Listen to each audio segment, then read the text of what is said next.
इस वक्त मुख्तलिफ मसाइल जो हैं उन्होंने जन्म ले रखा है।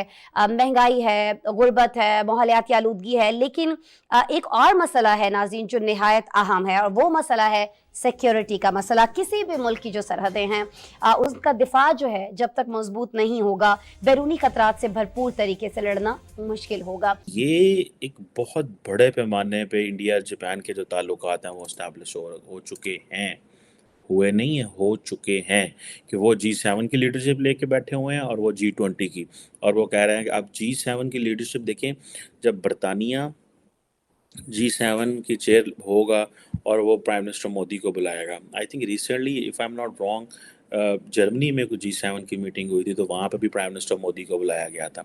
ठीक है, अब देखें कि वो अब ये किसी वक्त भी G8 हो सकती है। G7 could be G8 any time. Russia को उन्होंने फारग किया था मेरा ख्याल है इसमें से, और अभी वो इंडिया को डाल सकते हैं। वो कहते हैं जी ठीक है, आप क्यों हमें नहीं डालेंगे, लेकिन टेक्निकली G7 जो है उसको G8 करना बड़ा मुश्किल काम है। उसकी वजह ये है कि जितने भी वेस्टर्न कंट्रीज़ हैं वो जैसे for example north south Korea है, उसको भी नहीं लेते, और भी बहुत सारे मुल्कों को नहीं लेते। वो कहते हैं कि यार ये जो मुल्क है ना, ये उस तरह वेस्टर्नाइज नहीं है, इनके मसाइल हमसे अलहदा हैं। जैसे इंडिया का फॉर एग्जांपल मैं पढ़ रहा था इकोनॉमिस्ट पे कि इंडिया के अंदर ह्यूमन राइट्स के इशू हैं, या प्राइम मिनिस्टर मोदी किस तरह जो है वो मीडिया को कर रही है, जो बीबीसी का इशू हुआ था। लेकिन जो वेस्टर्न कंट्रीज़ हैं उन्होंने अपने बायलैटरल रिलेशंस को ज़्यादा अहमियत दी as compare to media freedom in India. नमस्कार, जय हिंद। डेली खबर स्पेशल आप सभी का स्वागत करता है अपने इस प्रोग्राम क्या कहता है पाकिस्तान में। आज की खबर पाकिस्तानी मीडिया की पाकिस्तान की सिक्योरिटी को लेकर एक टेंशन सी हुई है। दरअसल ये टेंशन इस बात को लेकर है कि पाकिस्तान के पास पैसे नहीं है, और पैसे नहीं है तो उनके पास हथियार नहीं होंगे, वो खरीद भी नहीं पाएंगे। और पुराने हथियार तो ऑलरेडी जंग लग चुके हैं, और खास करके उनके पास जो चाइनीज हथियार पड़े हैं, तो कहने के लिए ही आपको पता चल चुका होगा चाइनीज हथियार है उनके पास। तो इसको लेकर उनका सबसे बड़ा दुश्मन भारत जो है, जिनके लिए वो आए दिन खुराफात करते रहते हैं, गजवाए हिंद की कोशिश में लगे रहते हैं। तो अब झेलना मुश्किल सा पड़ गया है पाकिस्तान को। और साथ साथ में भारत की स्थिति, भारत का अभी जो पोजीशन है वो देख के पाकिस्तान आए दिन हड़कंप मचा ही रहता है। चाहे वो दुनिया को कितना भी ढकोसला कुछ दे दे, वो और चीन, मगर उनको पता चल चुका है कि अभी छेड़ना मुश्किल से भरा उनके लिए होगा, क्योंकि फिर वो कल नहीं देख पाएंगे। इनको ये बात पता है। इसी को लेकर उनमें परेशानी बनी हुई है। साथ साथ आप लोगों को बता दूं, जैसे कि आपने कमर चीमा साहब को बात करते हुए सुना कि आने वाले समय में क्या G7 G8 हो सकता है, क्योंकि इंडिया ने अगर प्रेशर डाल दिया वर्ल्ड पे तो उनको अभी की सिचुएशन जैसा है करना पड़ेगा, जिसके लेकर पाकिस्तान में खासा परेशानी नजर आ रही है। अगर ऐसा हो जाता है तो आप समझ सकते हैं किसी एक ग्रुप का हिस्सा होना मतलब नॉर्मल सी बात नहीं होती है, उसमें भी G7 जैसे ग्रुप का हिस्सा होना। इसी को लेकर ये आज की जो वीडियो आप देख रहे हैं, इसी को लेकर ये वीडियो है। बाकी आप डेली खबर स्पेशल देखने के लिए धन्यवाद। जय हिंद। सो ये जो क्वेश्चंस हैं ये बड़े इंपॉर्टेंट हैं, और इस सिलसिले में ये G7 G8 हो सकता है कभी भी, अगर इंडिया प्रेशर डाले कि जी हमें ये रखें और इस तरह।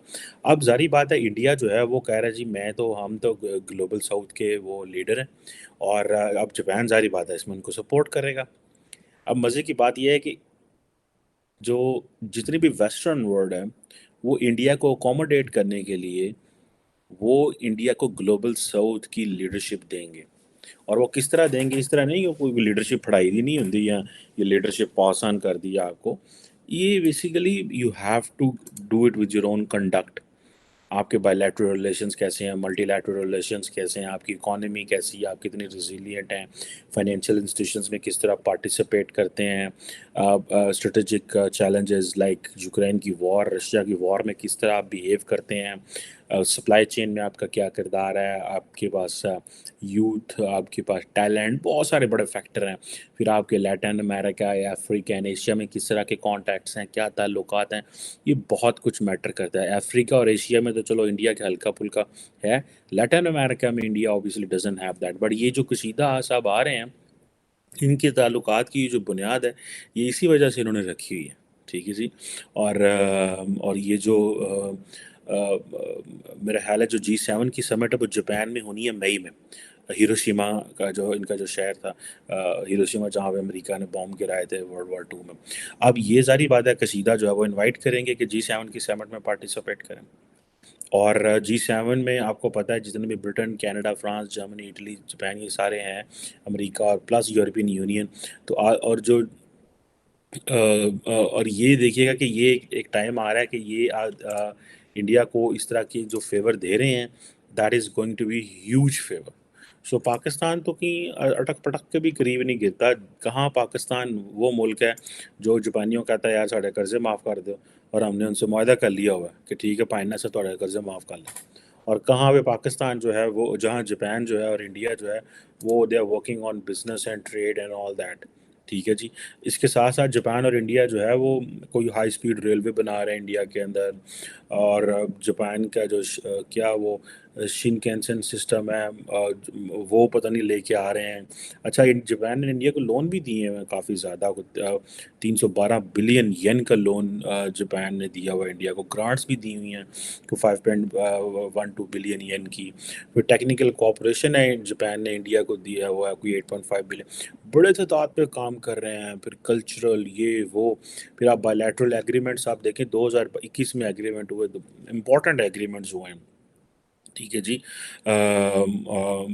अफवाज के हवाले से, और 2017 में एक peaceful use of nuclear energy के हवाले से कोऑपरेशन हुआ है।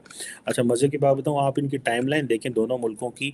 दोनों मुल्कों के जो प्राइम मिनिस्टर हैं एक दूसरे मुल्कों में आए हैं। 2022 में पीएम मोदी गए, 2022 में जयशंकर भी वहाँ पे गए। 2022 में इंडियन वज़ीर आज़म मोदी और जयशंकर दो दफ़ा मतलब वहाँ पे गए।